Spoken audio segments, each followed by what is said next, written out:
Exodus 20 verse 12, igalang mo ang iyong ama at ina, sa gayoy mabubuhay ka ng matagal sa lupaing ibinibigay sa iyo ni Yahweh, na iyong Diyos. Pag sinabing paggalang, hindi kasi ito ma-explain ng saglit lang yung salitang paggalang. Lalo pa yung paggalang sa ina. Lagi papasok sa atin yung tanong na paano. Marami kasing nagbibigay ng paraan kung paano maggumalang, di ba? Pero ang tanong, paano nga? Paano ba talaga gumalang sa nanay? Kagabi, mga 9:30, magre-rehearse na ako nitong message. Tumawag sa akin yung kumari ko. May problema yung anak niya. 21-year-old na yung anak niya, graduating na sa UP. Ang problema, gusto na mag-girlfriend nung anak niya, meron ng babae na laging dinedate, pero walang label. With all respect naman dito sa batang to, dahil lumaki rin sa pamilyang Kristiyano o sa nanay na Kristiyano, nirespeto naman niya yung babae. To the point na sinabi niya nga sa nanay niya at sinabi rin niya dun sa pamilya ng babae. Kaso, may tinatawag kasi itong generation na to, para lang aware din yung parents, dun sa terminong no label. Pag sinabing wala silang label, ang ibig sabihin nun, nasa another stage na sila ng relationship. Ang tawag dun sa stage na yun ay no label. So, paliwanag ko konti. Nung generation natin, kapag ka merong lalaki o babae na nagkaka-interest sa'yo, pag sinabing no label, literally, wala siyang karapatan sa'yo. As in, wala. Dito sa stage na to na no label ang tawag sa makabagong generation, ano to may karapatang magselos yung isa't isa, tapos kayong dalawa lang ang nagde-date, pero hindi pa kayo girlfriend-boyfriend, hindi kayo official. In short, may label. Ang tawag doon sa label nila ay no label. So, yun yung una kong generic. Yan. Yan yung una kong pinaliwanag dun sa nanay na humihingi nga ng payo. O, dun sa anong kaibahan natin sa kanila. Sa atin nun, big deal talaga. Big deal yun. Pag may nagsiselos, hindi mo naman girlfriend, hindi mo naman boyfriend. Sa pagkakataon to, girlfriend, di ba? Bakit magsiselos ka? Hindi na makita ka ano-ano. Kaibigan lang tayo. Sa kanila, more than friend yung no label. Ginawa nitong nanay, na punong-puno ng pagmamahal sa anak, kinausap niya yung anak niya, binigyan niya ng payo, tapos sinabi daw niya sa dulo na, pero anak, nasa sayo pa rin yan kung makikinig ka sa akin. Kaya lang, inuudyokan daw siya ng Panginoon na tumawag sa amin ni Monica. Nag-usap kami, almost 40 minutes din, ganyan. With all love, sinabi namin sa kanya, una sa lahat, be friend with them. Yan yung pangunahing payo. Sa pagiging kaibigan sa kanila, doon mararamdaman na mas makakapag-open up yung bata at makikita mo kung ano talaga nangyayari. Kasi hanggang sabi at kwento lang naman tayo, di natin alam gagawin yan pag nasa school. Eto na ngayon. Simple lang daw pangarap niya sa anak niya, makapag-aral ng maayos, makatapos, makapagtrabaho, mapakinabangan ni Lord. Pag napapakinabangan na ni Lord, mag-prepare na para sa pag-aasawa or mag-asawa na para makita niya na yung mga apo niya later on. Maganda yung desire nitong nanay. Ang problema, ibang pananaw ng bata sa nanay. Minsan may isang bata na kaya nang mag-provide ng maayos doon sa nanay niya. So, nabibigyan niya na ng regular na allowance yung nanay niya. Hindi naman inobliga ng nanay, pero nagkusang loob yung bata sa pagbibigay doon sa magulang. Sa isip-isip niya, siguro mabait na anak ako. Kasi nga, yung mga barkada ko, hindi naman nagbibigay ng pang-grocery man lang doon sa nanay ko Pero ako, binibigay ko sa kanya yung lahat ng abot ng makakaya ko para may allowance sila. Eto na, kaso pag uuwi yung bata na gutom, pagod sa trabaho, mainit ang ulo at ang pinagbubuntungan niya ng galit, sino? Sino ulit? Nanay. Bakit? Ganun naman talaga, di ba?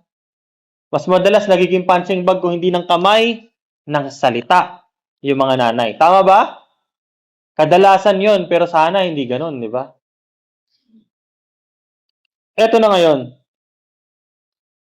Minsan, din na natiis nung nanay na punong-puno ng pagmamahal sa anak at kinausap. Sinabi niya, anak, nagbibigay ka nga sa akin ng pera, pero isang bagay na nalimutan mo nang ibigay sa akin simula nung nakapagtrabaho ka ng maayos.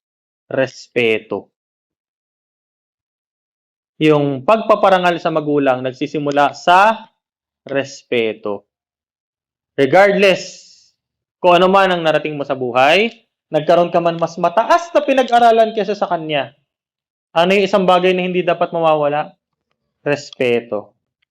Sabi dito sa verse na to, na parte ng Ten Commandments, binigay ito sa Israel bilang pangako ng Diyos sa kanila.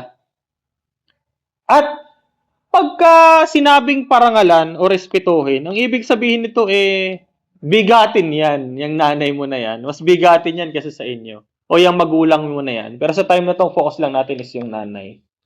Pag sinabing honor, ibig sabihin, kung titimbangin niyo opinion mo at opinion niya, laging opinion niya mas mataas kaysa sa'yo.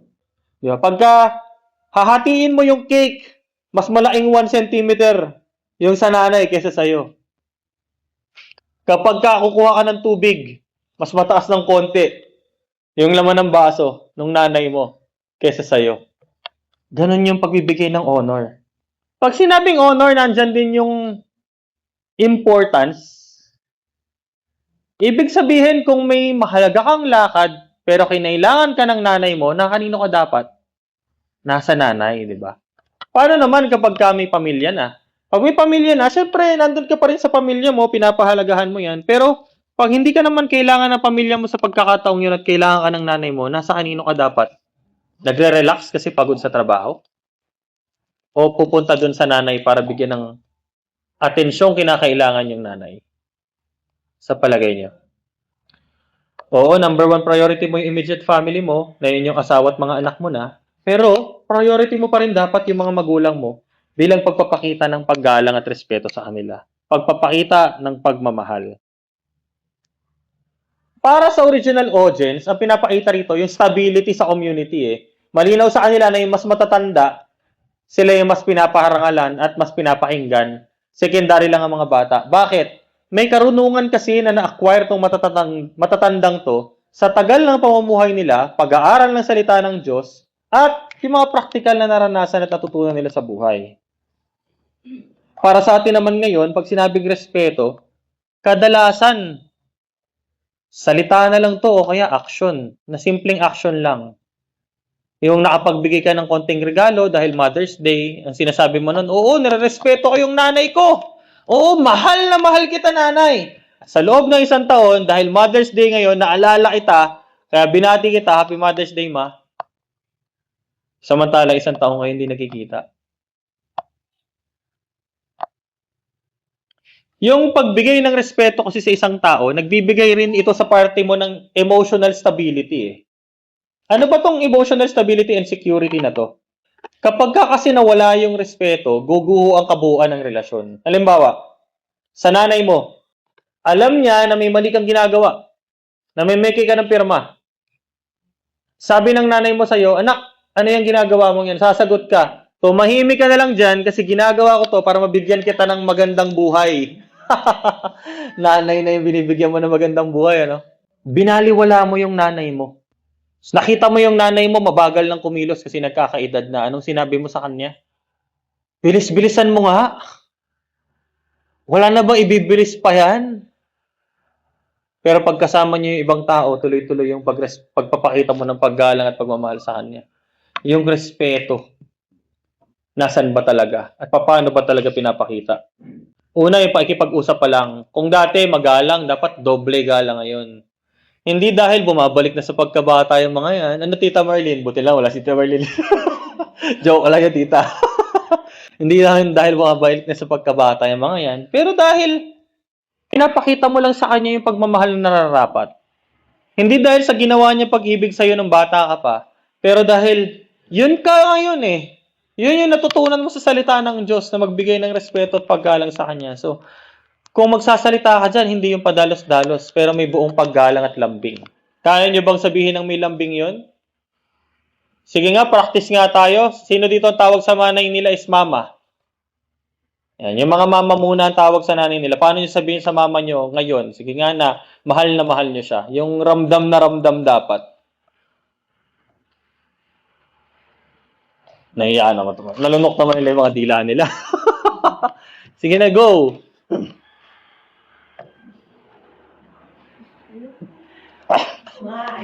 Ay, naku naman yan si ate. Buti pa si ate, di nalunok yung dila. Si ate, Pam, nalunok. Sige nga, ate, Pam. Naks naman. Si ate, Che.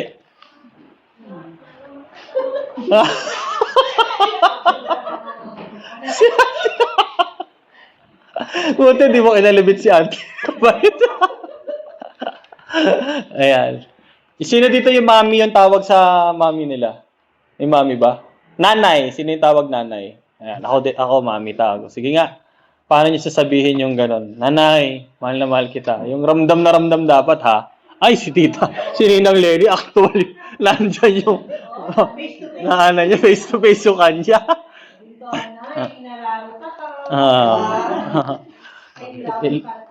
Oo nga, panggalatok nga. Sabihin ko pa lang sana, panggalatok pala yung pangunahing salita ninyo. Ayan. Ayan. Si yung next, si Osang. Sige nga. Tapos sasabihin, mahal mo nga ako. May pera. Hindi ganun si ate. Mabait si ate.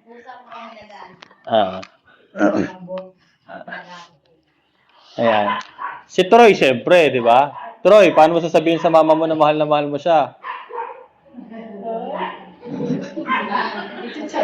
Nag-chat na lang, no? With emotion dapat, ha? Diyan nakasalalay, Troy, yung baon mo next week. Si Uncle, wala na rin siya pagsasabihan, eh. Saka si Auntie. Si Elder na, syempre. Pag-galatok din ba? Di ba Ilocano? Ilocano is ay-ayaten ka. Ayaten ka nga. Yan. Ilocano salita yung unang-unang yung salita, di ba? Ilocano. Kaya lang nakakaintindi kayo ng Panggalatok, Kapampangan at Tagalog. Kasi ang tatay galing Ilocos, ang nanay galing Pangasinan. Napunta sa Nueva Oo, kaya. Tagalog doon eh. Tagalog doon. Oo. Naging tatlo. Meron nga Kapampangan eh. Napapansin ko si Eder na kahit hindi ko kayo Kapampangan, di ba? Naging apat yung salita ni Elder. Ayan. Next, si Angel. Siyempre, except si Auntie. Accepted na rin yan. Si Ate, ikaw na te.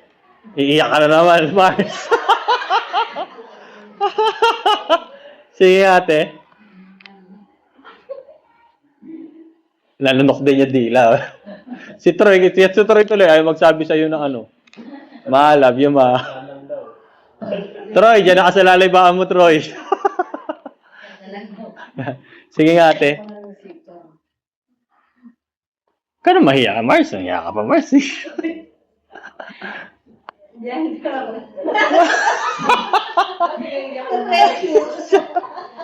Umiyak tuloy.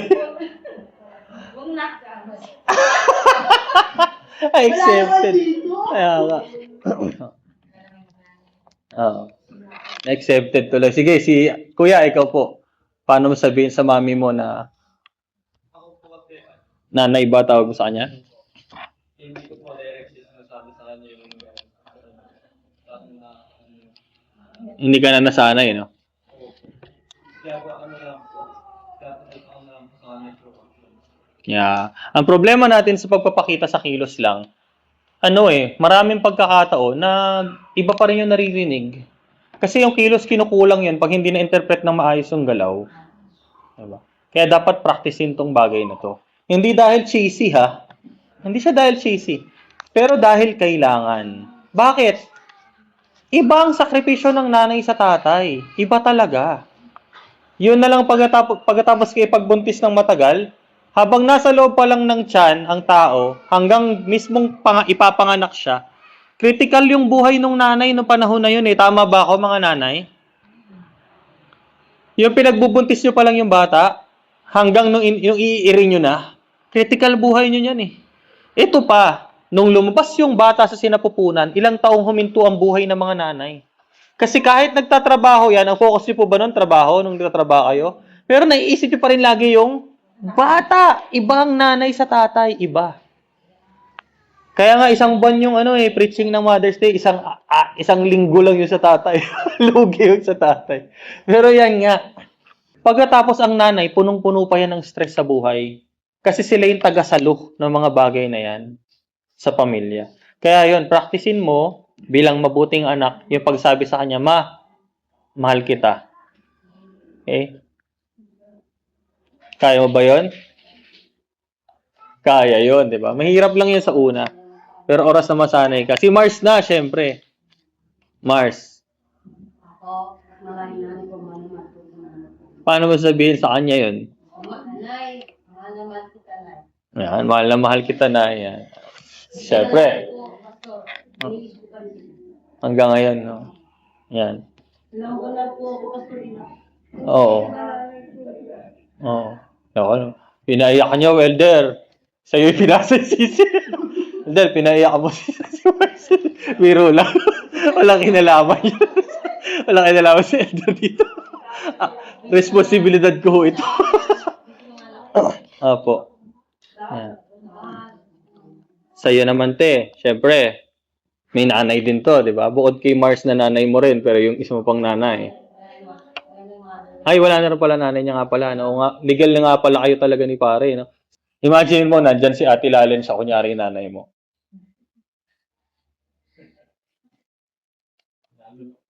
Nalunok din yung dila. Nasa kalahati na yung nakalunok ng dila. Alam niyo yung hanggat maaari, yung insulto sa magulang, huwag sana nating binibitawan. Kasi doble sakit yan eh. Kumpara sa ininsulto mo ibang tao. Yan yung taong nagsakripisyo, kahit wala na siya, ibinibigay pa rin niya sa'yo. Tapos sa dulo, insulto lang pala yung maririnig niya. Kahit may nagawa silang hindi mo nagustuhan, huwag aabot sa insulto. Kung gagawin natin to, saan natin mabubuo yung emotional stability sa relasyon natin sa nanay natin? At ang resulta nito, magagabayan ka niya kahit matanda ka na. Maraming pagkakataon pinipili ng nanay na tumahimik kahit may gusto siyang ibigay na payo kasi hindi naman tinatanong at magkalayo naman kayo. Pero ang pagiging magkalayo, hindi lang physical.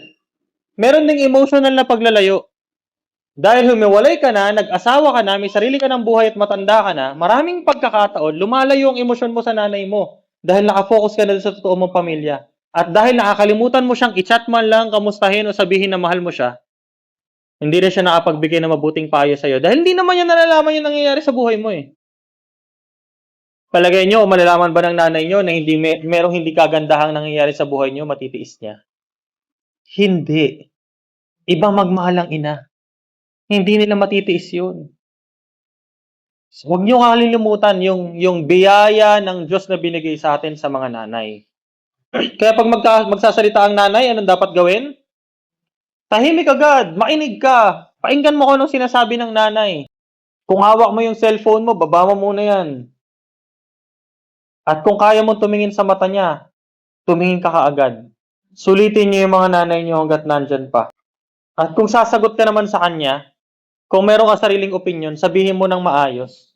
Yung pinakamalambing na tono na kaya mong gawin. At ipakita mo pa rin sa kanya lagi yung respeto at pagmamahal. Maraming pagkakataon kasi pwede magkaiba-iba kayo ng opinion. Bakit? May sarili ka ng isip ngayon eh.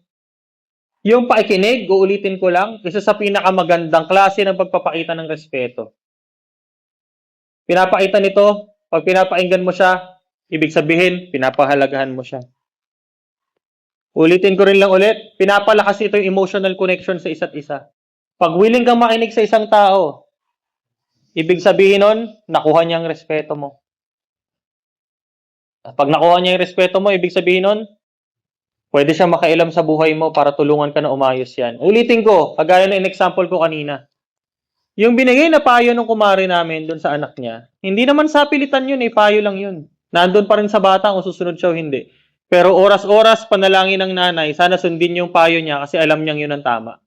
Payo niya, huwag kayong pupunta sa isang lugar na kayong dalawa lang. May sariling sasakyan na kasi itong batang to eh. Kahit sa sasakyan, hindi pwedeng kayong dalawa lang. Ni lumapit sa sasakyan. Kasi pag nasa loob na kayo ng sasakyan, baka matukso ka. Buksan mo yung makina pero di mo pa andarin, may mangyari sa inyo. At pag nangyari yon, pwedeng masira ang buhay niyo. Malinaw yung payo at payo lang yun. Willing ibigay yan ng mga nanay hanggang pagtanda. Hindi para pilitin kayong sumunod sa kanya, pero para subukan sa magitan ng naranasan niya na itama yung buhay niyo at huwag kayong magkamali ng landas. Ang pakikinig po ay simple pero makapangyarihan. Tandaan niyo yan. Simple pero makapangyarihan. Okay? Tandaan niyo hanggat maaari, practicein yung hingi ng payo ng mga nanay niyo sa mga bagay-bagay. Ipaalam niyo sa kanila yung mga naranasan ninyo sa buhay.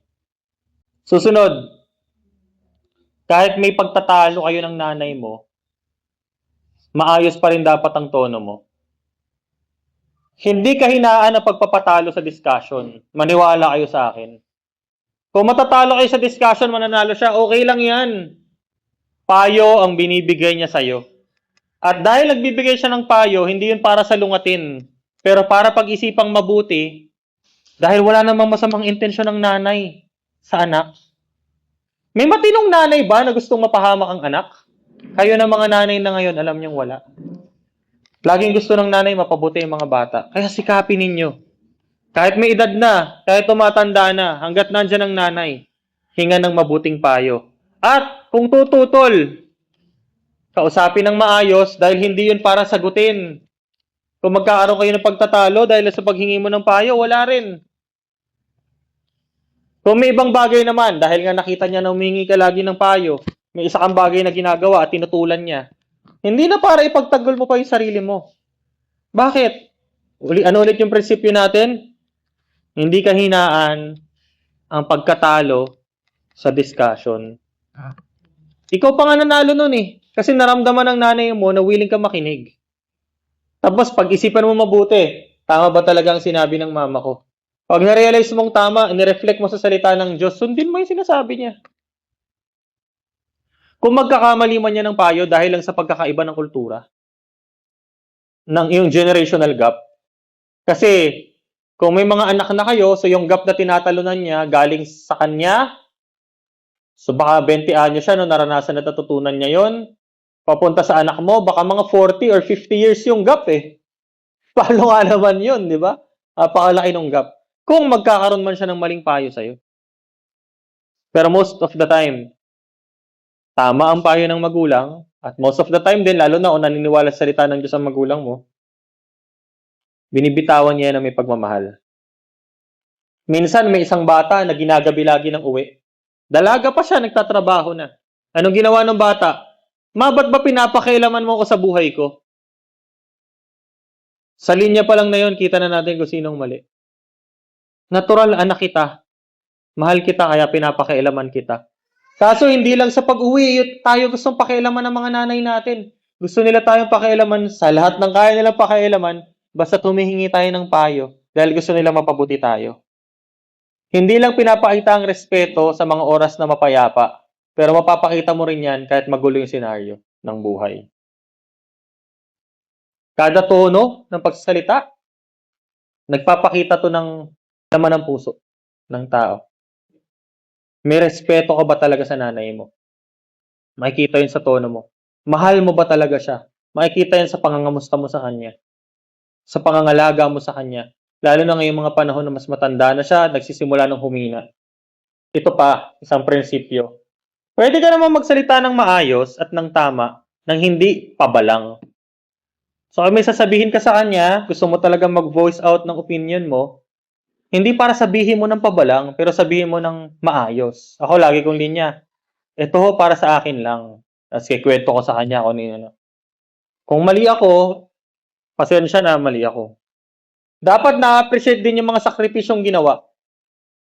Ngayon na kayo naman nagsasakripisyo para sa mga anak nyo, sa mga oras na naaalala nyo na ginawa rin to ng mama ko dati, andali na mag-chat ngayon. Para i-chat sabihin, Ma, salamat dahil ganito yung ginawa mo sa akin noon. Salamat sa sakripisyo. Salamat sa pangangarap mo na magkaroon ako ng mas maayos na buhay. Salamat sa comfort na pilit mong binigay nung bata pa ako. Salamat sa oras. At sa mga oras na mahina ako, salamat sa kalakasan. Gusto ko sana sabihin niyo itong mga bagay na to. Ma, thank you po. Sige nga. Kung nanay ang tawag niyo, nanay, thank you po. Kung ako mami kasi. Mami, salamat po. Sige nga po, sabihin niyo po natin. Susunod, mami, na-appreciate kita. Kayo po. Papasalamat po ako sa Diyos na ikaw yung naging nanay ko. Tapos sa mga oras na pagod siya, alam nyo, yung dapat natin ginagawa. Kung kaya nating saluhin yung ginagawa niya, saluhin natin. Pero, bigyan nyo rin ng laya. Baka naman na sobra, binaby nyo naman. Hindi baby yan, nanay nyo yan. Kung gusto nyo magtrabaho, kumilos, pahayaan nyo lang siya na kumilos-kilos. Para na-exercise din, ano?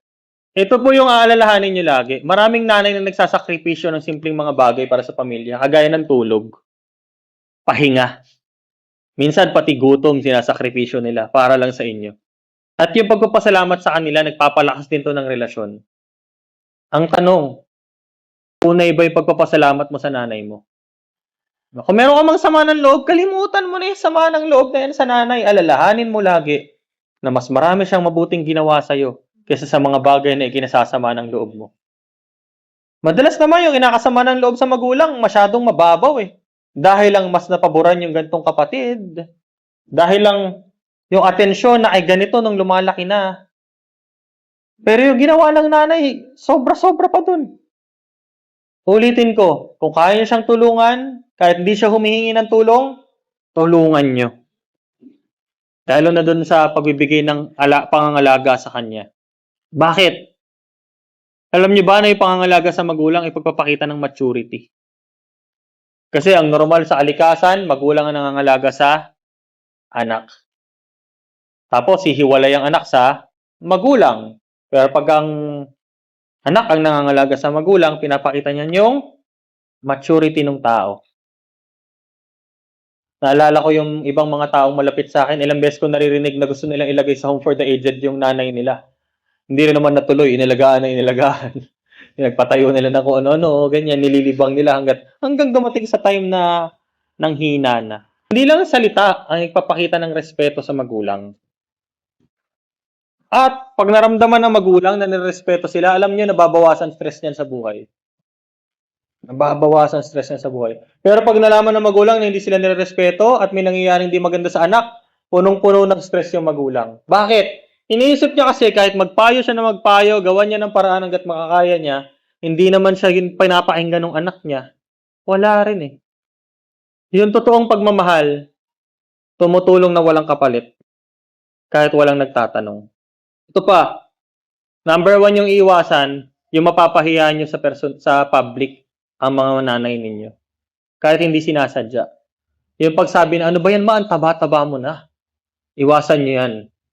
Troy, nakatingin sa'yo si Ate Inday. Iwasan mo daw sabihin ba, ang taba-taba mo na. Pag sa public. Ayan. Pag tayo-tayo lang daw, okay lang daw yun.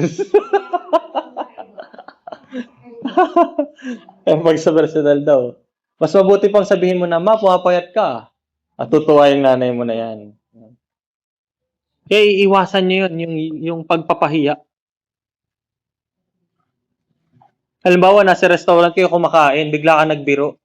Kasi naalala mo, na crispy pata yung in-order mo, pero yung nanay mo nakapustiso. Patay tayo dyan. Ma, gulay na lang sa'yo ha. O kaya itong bagoong. Kasi di mo na kayang nguyain yung crispy pata. O, sabaw ka na lang, ganyan. Sa atin, joke yun. Malinaw ba? Nakakatawa yun, sa totoo lang, sa senaryong yun. Pero yung nanay mo nun, papahiya. So, isip-isip niya, nalaman pa ng lahat na hindi na ako makanguya ng ayos. O kaya, pag nakita mo hirap ngumuya, ma, maluwag na ba yung pustiso mo? Paggawa na tayo ng bago. May lambing pa yung sa'yo no? Gusto mo ilang ilibre ng bagong pustiso yung nanay mo. Yung pala, sa katagalang ginagamit, umurong na yung bagang niya. Yung gilagid pala, yung gilagid niya. Kaya maluwag na yung pustiso. Iwasan niyo yung mga ganyang bagay. Kasi nakakahiya talaga yan. Mas concern ng babae sa itsura nila kaysa sa lalaki. Actually ngayon tumatanda, naiintindihan ko ng lubos yan eh. Nandun ako sa stage na walang pakialam sa itsura ko eh. Hindi na ako nagsusuklay, hindi na ako nag-aano, ganyan. Pero tinan niyo yung mga kananayan dito. Kahit anong edad, nag-aayos. Pare-parehas nag-aayos. Pero pag mga tatay, hindi ba, Elder? Basta presentable ka tingnan, okay na no? Walang forma-formang iniisip na ganyan ang lalaki. Yung tsinelas nga namin, di ba? Yung sapatos nga.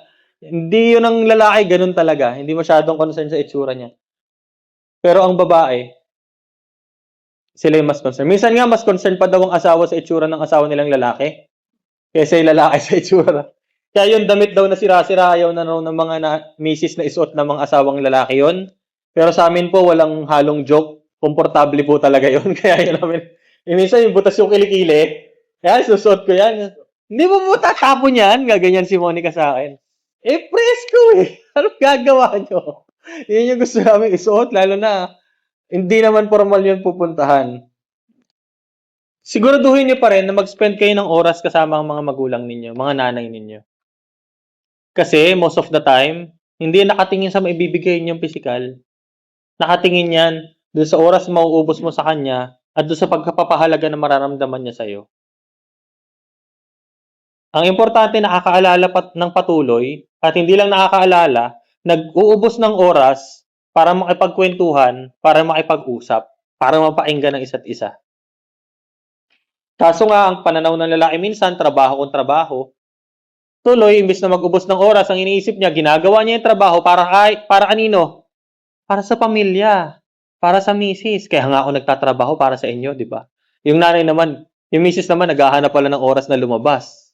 Kaya nung nakita niya na nakaupo na ako doon, dahil nga maulan, ay hindi ka aalis, sabi niya. Tara, punta na lang tayo. Nagpunta kaming Robinsons. Nagpinso na kami. Tapos kami nag-date doon sa steakhouse doon. Sa malalakas kumain po. Ngayon pa lang sinasabi ko sa inyo, unlimited po yung steak for 2 hours. 2 hours ha? May mga side dishes pa. Spend time with her. I-date niyo yung mga nanay niyo. Kahit ngayon lang Mother's Day, i-date niyo yung mga nanay niyo. At, syempre, panalangin niyo siya palagi emotionally. Palagi niyo siyang panalangin.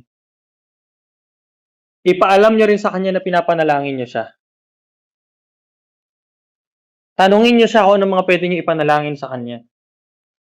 Dahil pag tinanong mo yung mga bagay na yan, maiintindihan mo yung struggles niya sa buhay, sa stage na yan ng buhay niya. Malalaman niyo rin yung mga kahinaan niya at kung ano yung talagang dapat bigyan ng atensyon sa kanya. Gamit niyo yung religiosity para malaman ang sikreto. Pero sa mabuting paraan. Nakakaramdam din siya ng comfort dahil alam niyang concern ka sa kanya kaya pinapag-pray mo siya, di ba? At nagbibigay ito ng kapayapaan hindi lang sa mami ninyo, pero pati sa inyo rin. Alam niyo, buong buhay ng nanay, simula nung nilabas kayo o yung una niyang anak, puro concern, pangangalaga na lang sa iba ang inatupag niya. Kaya kung paparamdam mo sa kanya yung pangangalaga mo naman, masarap talaga yun. Kung magiging matagumpay ka sa buhay, gawin mong bigay yung parangal na narapat sa nanay mo. Nakakapost niyo ba sa social media yung nanay ninyo? At para sa mga bata naman, paalala niyo lagi sa kanila at mapaalala ko rin sa inyo na limitado yung panahon na nakakalong niyo pa yan, nahahawakan niyo pa yan sa kada tatawid sa daanan. Limitado yung panahon na lagi yan nakasiksik sa nanay. Darating ang oras na magkakaroon siya ng sariling buhay at may sarili siyang galaw sa mundo. Kaya sulitin niyo hanggat kaya. Yung mga panahon na magkakasama kayo. Mga panahon na naglalambing pa siya sa'yo. Napakasarap po maging nanay. Sabi sa Ephesians 6:2, na kinopya niya to sa Exodus 20 verse 12. Honor your father and mother. Ano ulit kahulugan ng pagbibigay ng honor? Pagbibigay ng dignidad, pagpapahalaga, pangangalaga at pagrerespeto. Respect. Anong resulta ng respect? Emotional safety and stability sa loob ng bahay. Pag pinapakita ng nanay na nirerespeto niya ang anak hanggat maaari sisiksik yan sa'yo palagi. Pag nakaramdam ng discomfort, anong unang tatakbuhan yan? Pamilya. Kaya hanggat maaari, iparamdam niyo yung respeto sa mga anak para pag dumating na araw na kayo naman yung medyo nagkakaedad na, maramdaman niyo rin yung pangangalaga sa kanila. Pag naramdaman ng nanay na nare-respeto siya, nararamdaman din niya yung pagmamahal sa kanya. Paano ulit paparamdam sa mga nanay yung pagmamahal? Pagre-regalo lang ba? Respeto ang sagot dyan.